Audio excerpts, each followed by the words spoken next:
हर हर महादेव। मैया भवानी की, शिव गुरु की, माता पार्वती की, कार्तिक गणेश की, सब देवी देवता के चरणों में कोटि कोटि प्रणाम हो। धरती आसमान के चरणों में कोटि कोटि प्रणाम हो। सब जीव जंतु के चरणों में कोटि कोटि प्रणाम हो। गुरु लीलम दीदी, हरिंदर भैया के चरणों में कोटि कोटि प्रणाम हो। सब गुरु भाई बहनों की चरणों में कोटि कोटि प्रणाम हो। हमारा प्रणाम स्वीकार करें। दीदी लोग चर्चा गीत है, कैसन लागी कमेंट बताए। हम लोग बहुत झजकार गीत बा। देखी गौरा माता जी का कहतनी, पार्वती जी के कहाँ हमार महादेव जी चल गईनी, केकरी केकरी पखिसिया तनी, कहाँ कहाँ खोजत तनी, कहाँ कहाँ उगल बानी, तो सब जगह बानी। लेकिन देखी तब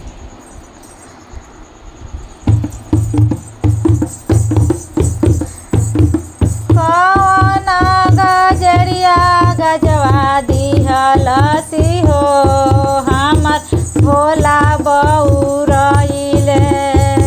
कौन गजरिया गजवा दिहलसी हो, हमर भोला बउरइले। भोला बउरइले हो, भोला बउरइले। भोला बउरइले हो, भोला बउरइले।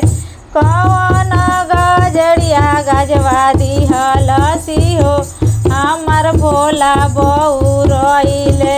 कौन गजरिया गजवा दिहलसी हो, हमर भोला बउरइले। भोला बउरइले, पहाड़ चढ़ी गइले। भोला बउरइले, पहाड़ चढ़ी गइले। पर्वत पर गौरा बोलवने हो, हमर भोला बउरइले। पर्वत पर गौरा बोलइने हो, हमर भोला बउरइले। कौन गजरिया गजवा दिहलसी हो, हमर भोला बउरइले। कौन गजरिया गजवा दिहलसी हो, हमर भोला बउरइले। भोला बउरइले हो, काशी धाम गइले। भोला बउरइले हो, काशी धाम गइले। काशिया में मेलावा लगइले हो, हमर भोला बउरइले। काशिया में मेलावा लगइले हो, हमर भोला बउरइले।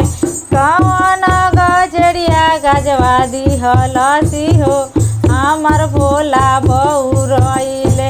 कौन गजरिया गजवा दिहलसी हो, हमर भोला बउरइले। भोला बउरइले हो, भोला बउरइले। भोला बउरइले, देवघर गइले। भोला बउरइले, देवघर गइल। देवघर में धामावा लगवले हो, हमर भोला बउरइले। देवघर में धामावा लगइले हो, हमर भोला बउरइले। कौन गजरिया गजवा दिहलसी हो, हमर भोला बउरइले। कौन गजरिया गजवा दिहलसी हो, हमर भोला बउरइले। भोला बउरइले हो, भोला बउरइले। धन्यवाद।